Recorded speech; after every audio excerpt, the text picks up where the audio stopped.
वीतराग के पद प्रणमी जिनेश्वरवान। कथा सुगंध दसमी तनु कहूँ परम सुखदान। जम्मू द्वीप की विजयार्थ पर्वत की उत्तर श्रेणी में शिव मंदिर नाम का एक नगर है। वहाँ का राजा पियंकर और रानी मनोरमा थी। वे अपनी धन यौवन आदि के ऐश्वर्य में मदोन्मत्त हुए जीवन के दिन व्यतीत करते थे। धर्म किसे कहते हैं वह उन्हें मालूम ही न था। एक समय सुगुप्त नाम की मुनिराज कृश शरीर दिगंबर मुद्रायुक्त आहार के निमित्त बस्ती में आए। उन्हें देखकर रानी ने अत्यंत घृणापूर्वक उनकी निंदा की और पान की पीक मुनि पर थूक दी।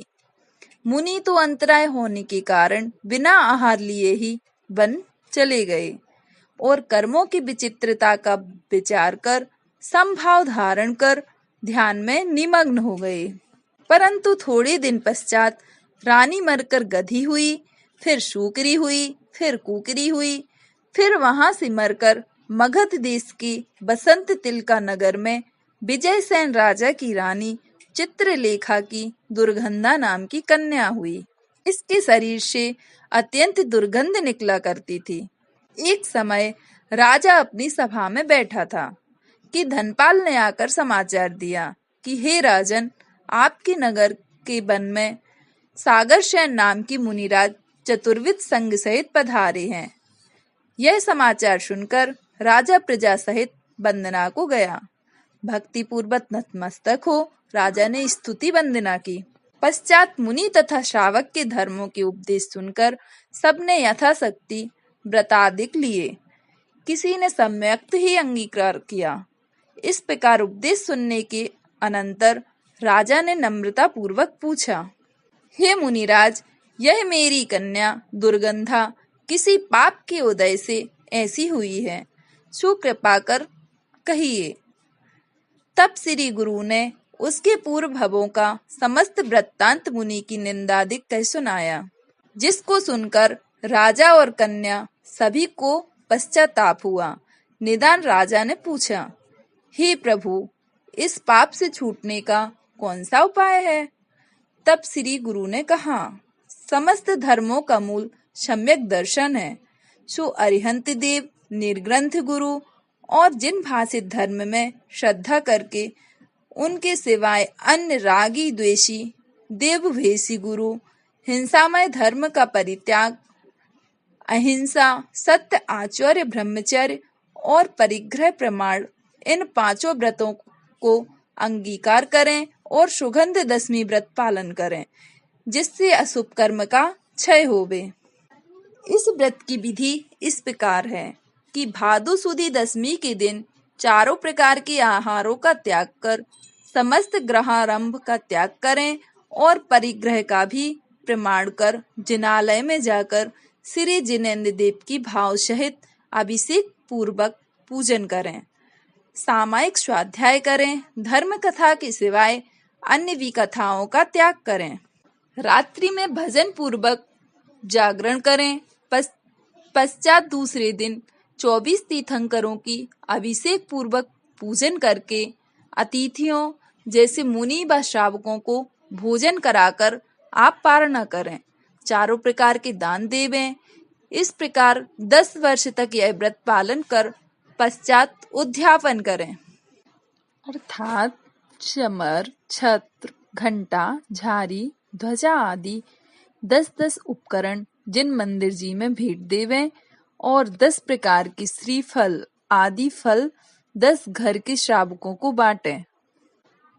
यदि उद्यापन की शक्ति ना होवे तो दूना व्रत करें। उत्तम व्रतोपवास करने से, मध्यम कांजी आहार और जघन्य एकासन करने से होता है। इस व्रत के दिन श्री शीतलनाथ भगवान की पूजा करें एवं ओम ह्रीम श्रीम क्लीम ऐं अरहम श्री शीतलनाथ जिनेन्द्राय नमः मंत्र का जाप करें। इस प्रकार राजा प्रजासम ने व्रत की विधि सुनकर अनुमोदना की और स्वास्थान हो गए। दुर्गंधा कन्या ने मन वचन काय से सम्यक्त पूर्वक व्रत को पालन किया। एक समय 10वें तीर्थंकर श्री शीतलनाथ भगवान के कल्याणक के समय देव तथा इंद्रों का आगमन देखकर उस दुर्गंधा कन्या ने निदान किया कि मेरा जन्म स्वर्ग में होवे। सो निदान के प्रभाव से यह राजकन्या स्वर्ग में अप्सरा हुई और उसका पिता राजा मरकर 10वें स्वर्ग में देव हुआ। यह दुर्गंधा कन्या अप्सरा के भाव से आकर मगध देश के पृथ्वी तिलक नगर में राजा महिपाल की रानी मदन सुंदरी के मदनावती नाम की कन्या हुई। अत्यंत रूपवान और सुगंधित शरीर हुई और कौशंबी नगरी के राजा अरिनंदन के पुत्र पुरुषोत्तम के साथ इस मदनावती का विवाह हुआ। इस प्रकार वे दंपत्ति सुखपूर्वक कालक्षेप करने लगे। एक समय वन में सुगुप्ताचार्य नाम के आचार्य संग सहित आए। सो वह राजकुमार पुरुषोत्तम अपनी स्त्री सहित वंदना को गया तथा और भी नगर के लोग वंदना को गए। स्तुति नमस्कार आदि करने के अनंतर श्री गुरु के मुख से जीवादि तत्वों का उपदेश सुना। पश्चात पुरुषोत्तम ने कहा, हे स्वामी, मेरी यह मदनावती स्त्री किस कारण से ऐसी रूपवान और अति सुगंधित शरीर है। तब श्री गुरु ने मदनावती के पूर्व भावांतर कहे और सुगंध दशमी के व्रत का महत्व बताया। तो पुरुषोत्तम और मदनावती दोनों अपने भावांतर की कथा सुनकर संसार देव भोगों से विरक्त हो दीक्षा लेकर तपस्चरण करने लगे। इस प्रकार तपस्चरण के प्रभाव से मदनावती स्त्रीलिंग छेद कर 16वें स्वर्ग में देव हुई। वहां 22 सागर सुख से आयु पूर्ण करके अंत समय चयकर मगध देश की वसुंधरा नगरी में मकर केतु राजा के यहाँ देवी पट्ट रानी के कनक केतु नाम का सुंदर गुणवान पुत्र हुआ।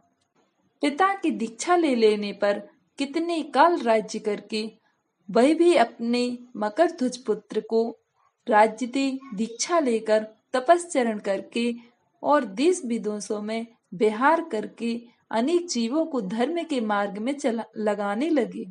इस प्रकार कितने काल कनक केतु मुनिनाथ को केवल ज्ञान हुआ और बहुत काल तक उपदेश रूपी अमृत की वृष्टि करके शेष अघाती कर्मों का नाश कर परम पद मोक्ष को प्राप्त हुए। इस प्रकार सुगंध दशमी का व्रत पालकर दुर्गंधा भी अनुक्रम से मोक्ष को प्राप्त हुई। तो भव्य जीव यदि यह व्रत पालें तो अवश्य उत्तम सुखों को पावेंगे। सुगंध दशमी व्रत कियो दुर्गंधा ने सार, सूरी मेरी के सुख भोग के अनुक्रम गई भव पार।